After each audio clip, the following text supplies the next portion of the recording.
گیا ہے، مگر یہ قرآن ایسی لاریب کتاب ہے، قیامت تک یہ تمام ایڈیشنوں کو شامل ہے، اس کا ایڈیشن کوئی نہیں آتا، دور جون سا مرضی ہو، مگر یہ ہر دور کو لازم آتی ہے، یہ اتنی عظیم کتاب ہے۔ اور دیکھیں رب نے قرآن پاک میں ارشاد فرمایا، یہ سورہ بقرہ ہے اور آیت نمبر ہے 125، رب فرما رہا ہے وَإِذْ جَعَلْنَا الْبَيْتَ مَثَابَةً لِلنَّاسِ وَأَمْنًا، یاد کرو جب ہم نے لوگوں کے لیے خانہ کعبہ بنایا، مَثَابَةً لِلنَّاسِ وَأَمْنًا وَاتَّخِذُوا مِن مَّقَامِ إِبْرَاهِيمَ مُصَلًّى، اور ابراہیم کے کھڑے ہونے کو، ابراہیم کے کھڑے ہونے کی جگہ کو ہم نے نماز کا مقام بنایا۔ اب ادھر میں آپ کو نکتہ دینے لگا ہوں، سمجھیں، مقام ابراہیم وَاتَّخِذُوا مِن مَّقَامِ إِبْرَاهِيمَ مُصَلًّى، مقام ابراہیم کسے کہتے ہیں؟ بولیے، وہ پتھر نو کہندے نے نا، وہ خانے کعبے جڑا پیا ہے، اس پتھر تے ابراہیم علیہ السلام دے ایک واری پیر لگے نے، رب نے اتنا مقام دیتا کہ اس پتھر نو قرآن دے اندر ذکر کیتا ہے، وہ دی کی شان ہونی ہے۔ اچھا وہ پتھر دی شان ہے، رب اس پتھر نو اپنی نشانی دس داوے، ایسی پتھر جتھے نبی یعنی مقتدی دے پیر لگن، میرے آقا دے مقتدی دے پیر لگے، جتھے مقتدی دے پیر لگن،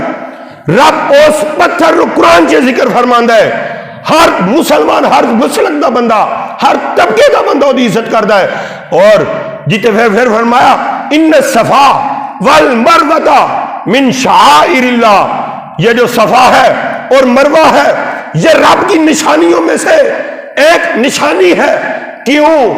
ادھر حضرت ابراہیم علیہ السلام کی بی بی ہاجرہ دوڑی تھی، جتھے نبی دی بیگم دوڑے، ساڈی اماں دوڑے، بی بی ہاجرہ دوڑن، رب اس جگہ نو فرمائے کہ صفا تے مروہ میری نشانی ہے۔ اور جتھے پتھراں دا مقام ہوئے رب او دی قسمہ قرآن سے اٹھاندا ہے، تے امام حسن حسین مصطفیٰ نے کتنی مرتبہ چوما، اس کا مقام کیا ہو۔ آج جو لوگ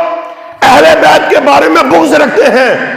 او کعبے کو چومنے والوں، کعبے میں تو حجر اسود وہ لگا ہے جس کو میرے آقا نے ایک مرتبہ چوما، حجر اسود کی بجائے امام حسین وہ ہستی ہے جس کو میرے آقا نے کئی بار چوما ہے۔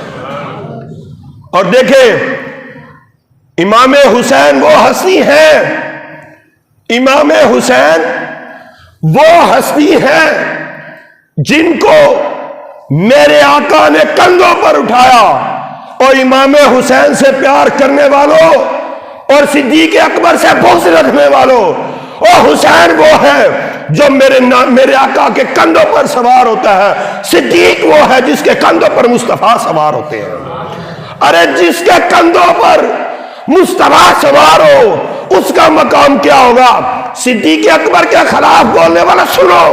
ارے جب پتھر کے مقتدی کے قدم لگے، اس قدم کو رب قرآن میں بیان فرماتا ہے جس کے جسم اطہر پر مصطفیٰ کا سارا جسم آ کر بیٹھ جائے، اس صدیق اکبر کی شان کا لیول کیا ہوگا؟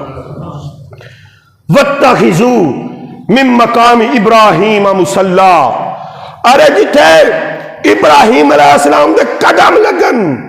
مقتدی دے قدم لگن، او قرآن دا حصہ بن جائے، تے جتھے امام دی جڑی امام دی سواری ہوئے، جتھے اتے امام نے سفر کیتا ہے، دسو ہاں صدیق اکبر دی شان دا لیول کی ہوئے گا؟ جڑے بندے حضرت ابوبکر صدیق نے بول دینا انہیں شرم نہیں ہونی چاہیے۔ اب دیکھیے وَاتَّخِذُوا مِن مَّقَامِ إِبْرَاهِيمَ